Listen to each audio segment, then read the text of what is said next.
Sementara di Sleman, Yogyakarta, pensiunan dosen Fakultas Kehutanan Universitas Gadjah Mada, Yogyakarta, Kasmujo, mengaku tidak tahu jika dirinya digugat dalam kasus tuduhan ijazah palsu Presiden ke-7 Republik Indonesia, Joko Widodo. Dosen pembimbing akademik Joko Widodo itu juga mengaku tidak siap jika kelak harus berurusan dengan pengadilan, sebab selama hidup Kasmujo yakin jujur adalah prinsip yang dipegang dirinya.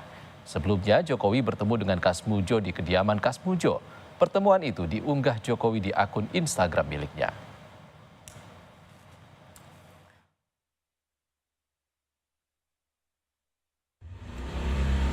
Tidak siap.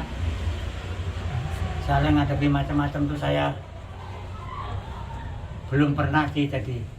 Orang itu harus sejujur mungkin, sesungguh mungkin, seadil-adilnya, sedisiplin mungkin. Jadi kalau suruh ditanya seperti itu, jawabannya saya waduh, gak punya jawaban.